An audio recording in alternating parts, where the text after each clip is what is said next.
अस्सलामुअलैकुम, this is Mohammad Naseer and welcome to unique items. AJK PSC past papers में से ये एसएसटी बायो का 2018 का पेपर है। इसके पेडागोजी एमसीक्यूज़ का सलूशन प्रेजेंट किया जा रहा है। इसको हम दो पार्ट्स में करेंगे। ये पार्ट 1 है और टोटल 30 एमसीक्यूज़ हैं। पार्ट 1 में हम 15 एमसीक्यूज़ करेंगे। तो लाइक, शेयर और सब्सक्राइब लाजमी कीजिएगा ताकि मज़ीद आने वाली वीडियोज़ भी आपको ईज़िली मिलती रहा करें। तो स्टार्ट करते हैं। ये फर्स्ट क्वेश्चन है। ये आप देख सकते हैं एसएसटी बायो का 2018 का ये पेपर है और इसको मैंने दोबारा से टाइप किया है। Set induction should take place. Set induction जो है ना, इसको कितना टाइम लेना चाहिए? 5 minutes, 10 to 15 minutes, 5 to 10 minutes, 15 to 20 minutes. तो सेट इंडक्शन को कितना टाइम लेना चाहिए? ये इसको लेना चाहिए जो है ना, जो टोटल टाइम लेना चाहिए वो 5 मिनट्स लेना चाहिए। होता क्या है, set induction refers to the process of using a thought provoking statement, interesting fact और an audio visual stimulus at the beginning of a lecture. Lecture start करने से पहले आपने ये काम करना होता है। कोई थॉट प्रोवोकिंग स्टेटमेंट, कोई भी जो है ना इंटरेस्टिंग फैक्ट या ऑडियो विजुअल स्टिमुलस, बच्चों को ये इस पढ़ाई पर राज़ी करने के लिए, एक तरह से ना उनको इंटरेस्ट क्रिएट करने के लिए आपने ये देना होता है।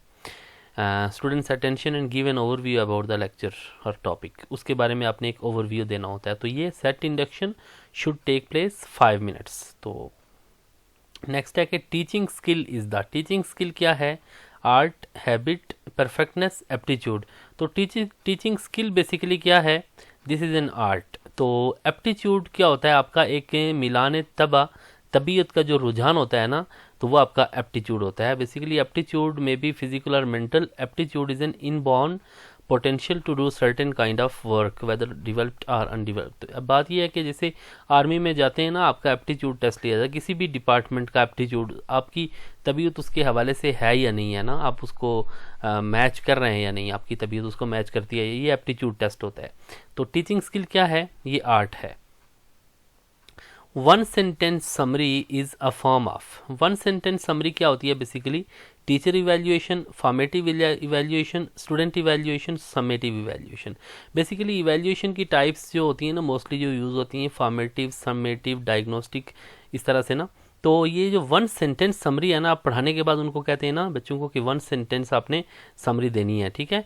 तो वन सेंटेंस जब वो समरी देते हैं ना, तो दैट इज समेटिव इवैल्यूएशन। उसका मतलब ये होता है कि आप सम अप करते हैं ना, आप eight the end of a lecture आप उसको करते हैं ना। तो during the course of studies जो इवैल्यूएशन ली जाती है दैट इज़ फॉर्मेटिव इवैल्यूएशन। तो eight the and summative evaluation की जाती है।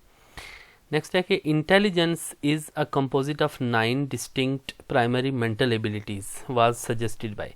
ये चीज़ कि इंटेलिजेंस क्या है, कि उसमें basically 9 distinct primary mental abilities होती हैं, यानी कि उसके 9 पार्ट्स होते हैं। तो ये चीज़ किसने कही थी? Gardner, Binet, Sternberg, Thurstone. तो ये बात जो है ना कि इंटेलिजेंस 9 कंपोनेंट्स पे बेस करती है, तो ये थर्स्टन ने ये कही थी। तो बाकी का हम थोड़ा सा हम देख लेते हैं। स्टर्नबर्ग जो है ना, उन्होंने क्या किया था कि मेंटल एबिलिटीज़ के हवाले से उन्होंने डिस्कस किया था कि क्या है इंटेलिजेंस। उन्होंने कैसे डिस्क्राइब किया कि analytical intelligence, creative intelligence, practical intelligence, ये स्टर्नबर्ग ने ये कहा है। जबकि जो प्राइमरी जो मेंटल एबिलिटीज़ है ना, 7 प्राइमरी मेंटल एबिलिटीज़, तो ये थर्स्टन के मॉडल में। तो इसको 9 भी कहा जाता है, तो बहरहाल मोस्टली 7 हमें मिलती हैं।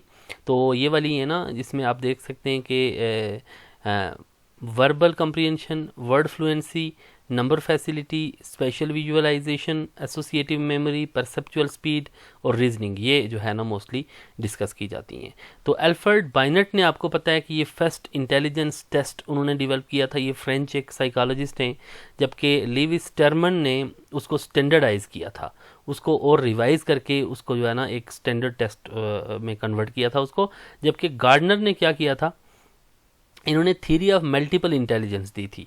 तो इस तरह से जो है ना, इन्होंने कहा था कि ये डिफरेंट टाइप्स ऑफ इंटेलिजेंस होती है, जैसे मसलन musical, interpersonal, special, linguistic etcetera.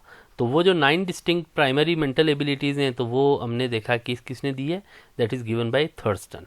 तो आगे चलते हैं।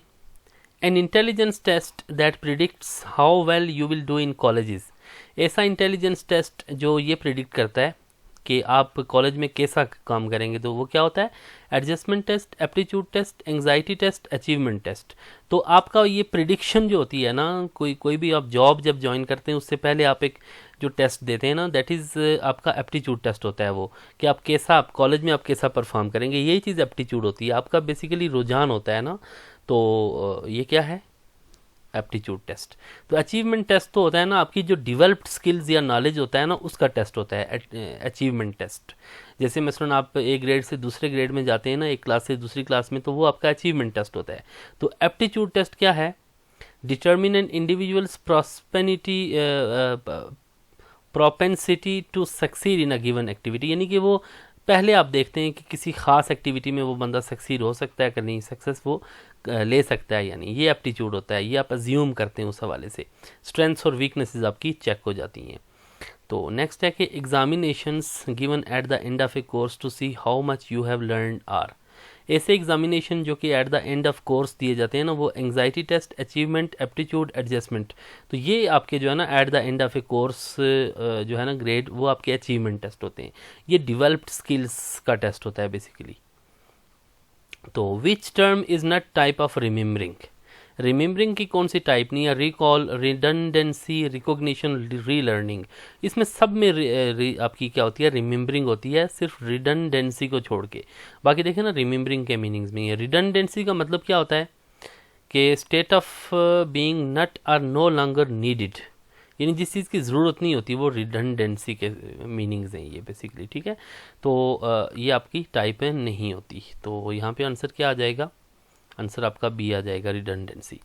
नेक्स्ट है कि Sara is looking for an organized instructional program in which the teacher and learner can be physically separated, which of the following she will choose.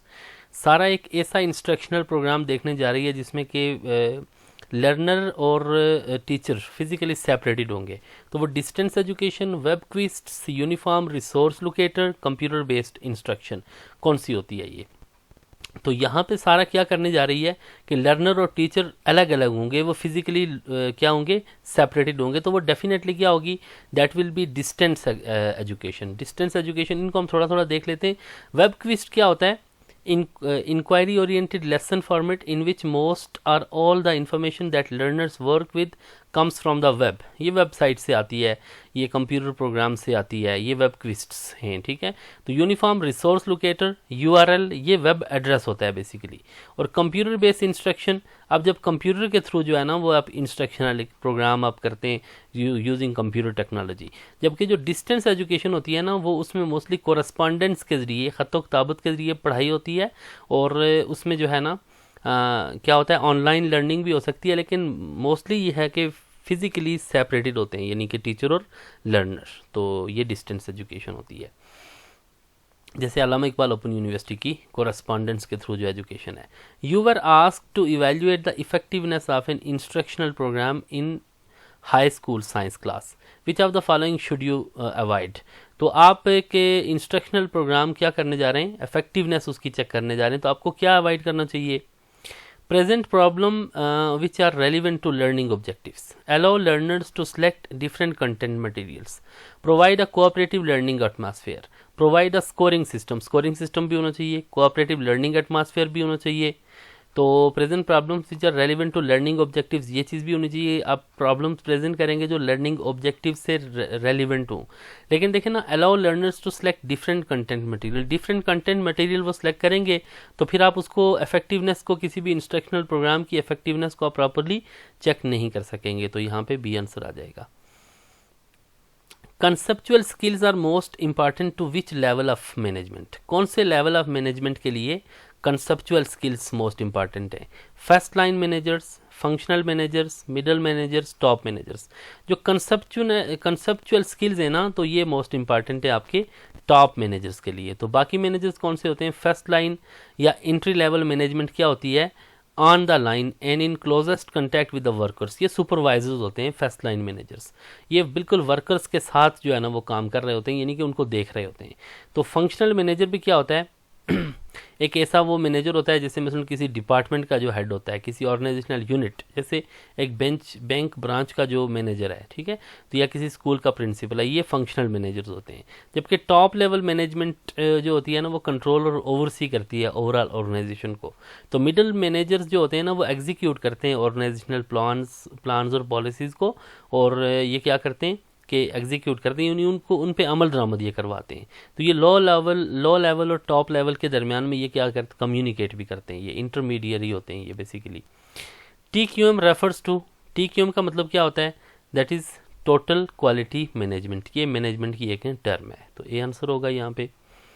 Total quality management, a core definition of total quality management describes a management approach to long term success through customer satisfaction. ये total quality management, इसमें क्या देखा जाता है कि आप customer satisfaction के लिए क्या करें कि आप सक्सेस हासिल करें। ये कंपनी यानी मैनेजमेंट की एक टर्म है।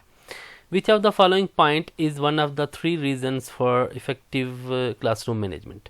ये जो क्वेश्चन है ना, ये बेसिकली इसका ये स्टेम गलत है, क्योंकि ये मैंने पेपर से उठाया है, SST बायो के 2018 के पेपर में से। तो ये देखें ना, ये इसमें देखें ना, which of the following point is one of the 3 reasons. कौन सी 3 रीजन्स हैं ये देखना है आपने। देखें ना, इफेक्टिव क्लासरूम मैनेजमेंट में it allows the people to manage their own learning, it permits increase learning time, it gives all people success to learning. जबकि ये पॉइंट सही नहीं है। It allows great allocation of workloads to teaching assistant. तो देखें ना, classroom management में सिर्फ ये चीज़ सही नहीं है, बाकी सारी सही है। देखें ना, टेकन फ्रॉम ऑनलाइन क्विज, ये ऑनलाइन क्विज में से लिया गया है, तो इस तरह से होना चाहिए ना। Which of the following is not the tool of effective classroom management, not the tool, फिर ये होना चाहिए, ठीक है, ग्रेट एलोकेशन। तो यहाँ पे हम इस तरह से हम इसका आंसर कर सकते हैं, सी आंसर कर सकते हैं इसका बहरहाल। तो आगे चलते हैं। The comprehensive term covering building, playground, furniture, equipment, library and laboratory is called। एक स्कूल के अंदर जो है ना, ये तमाम चीज़ें जिसमें कवर हो रही होती हैं, school plant, educational management, school staff, human resource development. तो ये जो ओवरऑल जितनी भी चीज़ें होती हैं स्कूल में, तो वो क्या कहलाती हैं, स्कूल प्लांट। उसमें building, playground, furniture, library, laboratory etcetera, ये सारी चीज़ें उसमें शामिल होती हैं। School plant refers to everything within the school, बस ये इतनी बात ही काफ़ी है। Premises which include side building etcetera, सारी चीज़ें उसमें शामिल हो जाती हैं। The term gestalt means the part, association, whole, grammar. तो गस्टाल्ट का मतलब क्या है, गस्टाल्ट का यहाँ पे मतलब क्या है, एज ए होल। जब आप गस्टाल्ट साइकोलॉजी को जब देखते हैं ना, गस्टाल्ट साइकोलॉजी बेसिकली क्या करती है कि आपके माइंड और बिहेवियर को एज ए होल वो स्टडी करती है। तो गस्टाल्ट का मतलब क्या है, whole. Education psychology is the study of mental illness, intelligence tests, learner, learning and teaching, cognitive process. जब देखें ना, साइकोलॉजी के साथ एजुकेशन लग गया ना, तो फिर क्या हो जाता है, ये एजुकेशन साइकोलॉजी, यानी ऐसी साइकोलॉजी जो एजुकेशन से रिलेटेड हो, उसमें फिर लर्नर, लर्निंग और टीचिंग, इन सब को ये देखा जाता है स्टडी ऑफ। देखें ना, मेंटल इलनेस या इंटेलिजेंस टेस्ट या कॉग्निटिव प्रोसेस ये लिमिटेड हैं, जबकि लर्नर, लर्निंग एंड टीचिंग ये क्या है, ब्रॉड टर्म्स हैं। तो ये एजुकेशन साइकोलॉजी इन सब चीज़ों को देखती है। Concern with the scientific study of human learning, ये लर्निंग से कंसर्न करती है।